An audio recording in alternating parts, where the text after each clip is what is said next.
materials occasioned by subsidy removal and forex deregulation.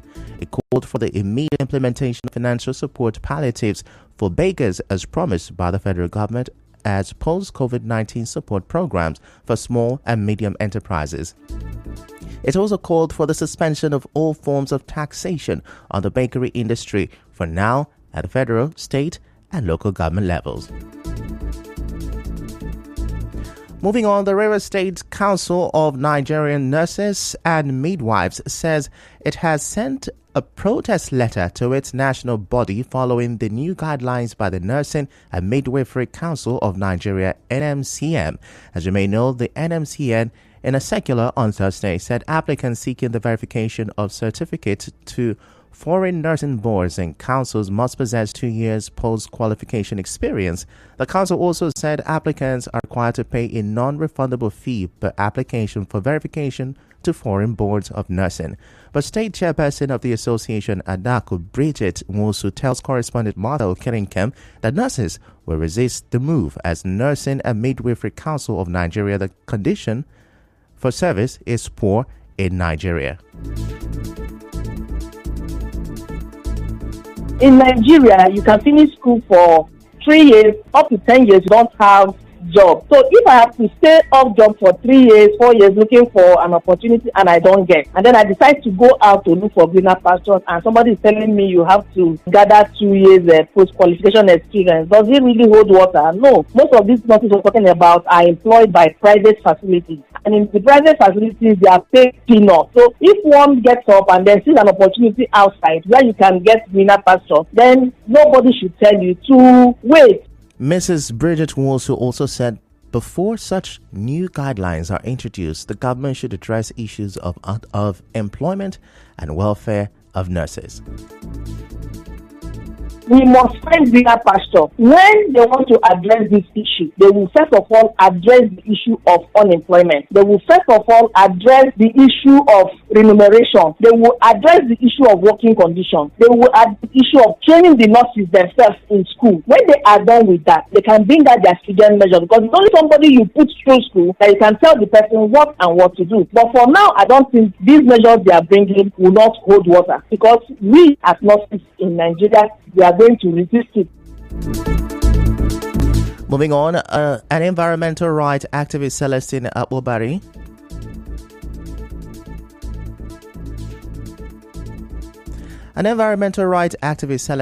Abubari, has urged stakeholders in oil-bearing communities in the Niger Delta region to demand for justice through legal means. Mr. Abubari gave this advice in an interview with correspondent Suebioroware while speaking on a recent London court ruling against SPDC over oil spill cleanup exercise in Bodo and Ogale.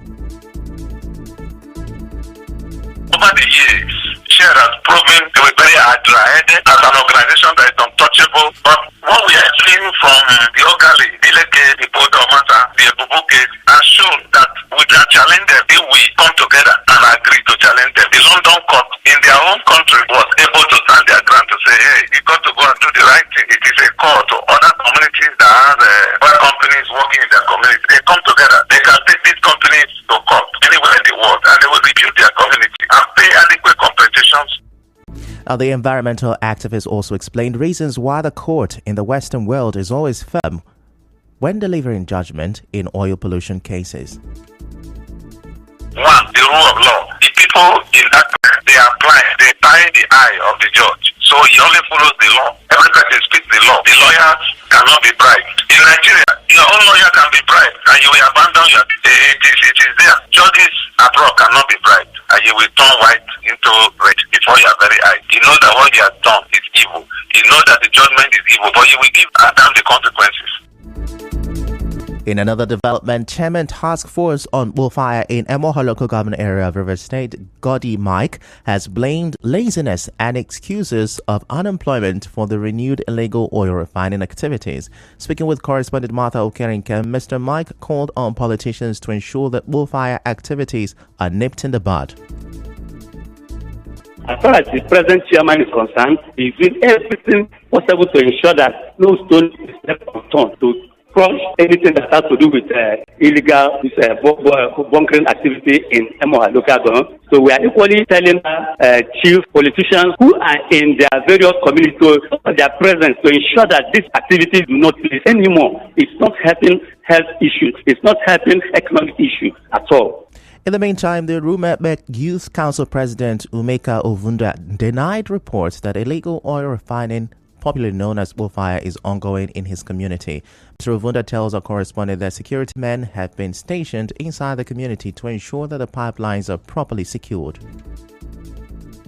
No, inside my community, we have security men watching over the pipeline, anything like fire business now. We are still working hand in hand to see how we can search around the bush. But for now, within the pipelines, there are community turbulent boys working for the community. We don't need anything bullfire because bullfire damage a lot of things. Still to come, cake orders, flowers, chocolates as residents celebrate Valentine's Day. Stay with us.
News. The National Union of Road Transport Workers, NURTW, in River State has commissioned and inaugurated executives to oversee the newly created Obirikwere Airport Autonomous Branch of the Union.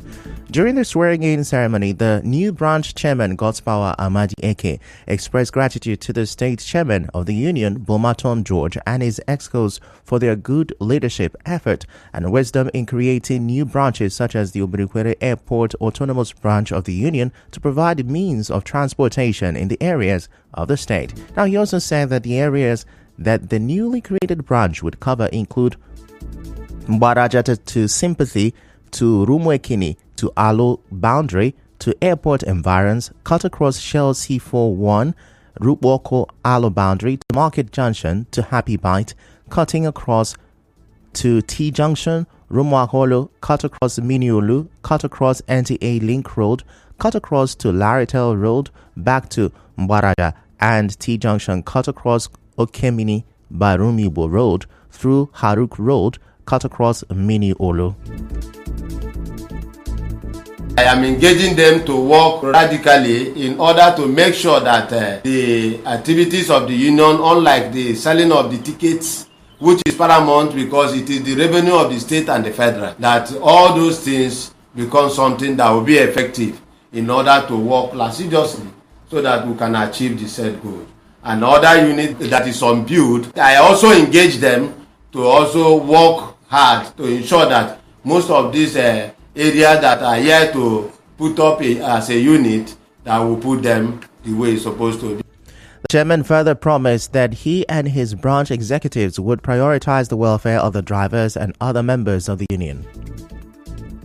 Every drivers of National Union of Road Transport Workers from today henceforth will be protected by the union, will ensure that yes, there will be no other intimidation from any angle to affect any driver, because this is the tax that was given from the state council. And as a matter of fact, since the chairman has made it clear that yes, he has come to work with the drivers and work for the drivers and to ensure that yes, the activities of the drivers in the state, as long as the union is concerned, is carried. Other newly elected executives also thanked the state chairman. I am so happy for what our chairman have brought us and make us to be today. It is just like dream, but it come out true today. We really thank God. I myself will make sure I endeavor to make sure everything carried out in the National Union body is successfully done, for one peace and progress to remain, and for work to continue to go in one synergy. I want to especially thank God Almighty for His mercy and guidance in our life. I want to especially thank the chairman, Boma Tom George, in his new creation of Obirikwere Airport branch. I want to also thank my chairman, the person of Chief Amadi Godspower Ike. He is a good fighter, and as long as he keeps fighting, I want to say, may the Lord continue to strengthen him in Jesus' name. The newly elected executives are Nyekachi Emmanuel Amadi as Vice Chairman, Owa Sunday as Secretary, Mekini Silvanus as Treasurer, Eze Chukwu as Financial Secretary, Chinedu Eze as Assistant Financial Secretary, Chikamso Okemini as Assistant Secretary, Thomas Nguzo as Trustee 1, Nature Mba as Trustee 2, Simon Kashima as Auditor 1, and Samuel Iwayawo as Organizing Secretary, and Alexander Amadi, Auditor 2. It's Valentine's Day, and shopping malls, vendors, and hangout spots in Port Harcourt are expected to be busy as various events are held in different locations today. Now, many residents usually wear different shades of red and white to mark the day. Cake orders, flowers, and chocolates are also usually part of the mix. Some shoppers spoke to our correspondent. I'm shopping because I need my stuff and I deserve love every day, so there's nothing really special for me. Valentine is a season where people express how much they love somebody. Gift giving is a way to show somebody you love them. Valentine is about sharing love, not just to your spouse, your friends, your parents, just about gifting each other. So give your spouse a gift. You don't have to break the bank. Just those little things. It might be a jewelry, a wristwatch, eyeglass. In the spirit of Valentine, precautionary measures should also be set in place to avoid unwanted pregnancy, HIV. I'm okay. Doesn't necessarily mean that I must get a gift. But some residents of Port Harcourt have expressed their reluctance to celebrate Valentine's Day this year due to the current economic difficulties. The salary is not increased. Everything on the other side is skyrocketing. I would just drop a message for those I love. Happy Valentine. We have one white sheet like that. Just decorate the table, give the table another color, and then cook something within my means. I planned the executive Valentine. It's not obtainable because the money is not there. The economy is hard and angry at us. That notwithstanding, we'll still share love even if it's recharge card. We'll still buy and send to the people we love as little as messages and calls. I really don't know how we're going to go about that yet, but I believe every minute and seconds with him is going to be fun and full of memory. This year's Valentine is on a low key. The economy is biting too hard. Valentine's Day, also called St. Valentine's Day, is marked on February 14 when lovers express their affection with greetings and gifts. It is not a public holiday. Its origin traces back to the ancient era and are associated with the Christian martyr, Saint Valentine of Rome. In other news, the mayor of Housing, My Ace, China, has consoled the people of River State over the tragic demise of a son and globally renowned financial icon, Herbert Wigwe, but noted that the pains of the death of legends can easily be turned into gains. The mayor of Housing and CEO of Housing and Construction Mayor Limited made the remark in the statement he issued in Port Harcourt in the wake of the spreading shock of the death of the CEO of Access Corporation, who died with his wife and son in a helicopter crash in the U.S. over the weekend. The mayor of Housing, however, says the best approach to the tragedy is to turn it into a positive by reviving Dr. Wigwe's vision and legacies and cementing them further to make him live on. Now, the mayor of Housing enjoined Dr. Wigwe's partners such as Access Holding Limited, Access Bank PLC, Tengen Holdings, Wigwe University, and the HOW Foundation to double their effort in sustaining and exponentially growing the institutions to the highest levels of the dreams of the late icon. He says Dr. Wigwe would only die if the various projects stopped making an impact. And now, we bring you news from around the world.